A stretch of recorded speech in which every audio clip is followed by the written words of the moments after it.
Hare Krishna. Hi అండి, welcome back to Padma channel.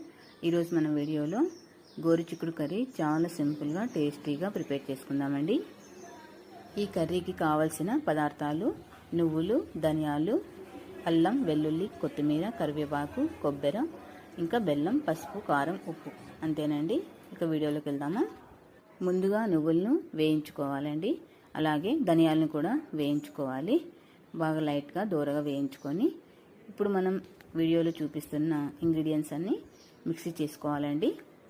Mixie చేసేటప్పుడు కరివేపాకు పక్కన పెట్టేసి మిగతా అన్ని కొద్దిగా వాటర్ వేసి బాగా ఫైన్గా మిక్సీ చేసుకోవాలండి. వాటర్ కొద్దిగా లైట్గా వేసుకోండి. ఇప్పుడు గ్యాస్ ఆన్ చేసి కుక్కర్ పెట్టి ఆయిల్ వేసి వేడి చేసి జీలకర్ర, ఆవాలు, కరివేపాకు, 2 పచ్చిమిర్చి వేసి వేయించుకొని ఇందులోనే కట్ చేసిన ఆనియన్ వేసి బ్రౌన్ కలర్ వచ్చే వరకు వేయించుకోవాలండి.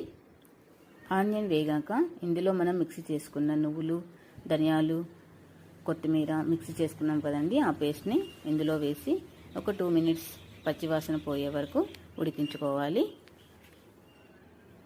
ఇందులోనే పసుపు, కారం, ఉప్పు వేసి కారం పచ్చివాసన పోయే వరకు మళ్ళీ ఒక 2 మినిట్స్ ఉడికించుకొని మనం కొలుచుకున్న గోరుచిక్కుడును ఇందులోనే వేసి కలుపుకోవాలి. ఇక్కడ నేను కర్రీలో బెల్లం వేస్తున్నానండి. ఇది మీకు నచ్చకపోతే అవాయిడ్ చేయొచ్చు. గోరుచిక్కుడు ప్రోటీన్, ఫైబర్ను పుష్కలంగా అందిస్తుందండి. విటమిన్ ఏ, సి లోపం ఉన్నవారు గోరుచిక్కుడును తీసుకోవడం చాలా మంచిదండి. ఇప్పుడు మనం కర్రీలో కొద్దిగా చిన్న గ్లాస్ అన్ని వాటర్ వేసి కుక్కర్ మూత పెట్టేసి 2 or 3 విజిల్స్ వచ్చే వరకు మీడియం ఫ్లేమ్లో పెట్టి ఉడికించుకోవాలండి. అంతే అండి, మనకు కావాల్సిన గోరుచిక్కుడు కర్రీ టేస్టీగా రెడీ అయిపోయిందండి. Thanks for watching. Please like, share, subscribe my channel.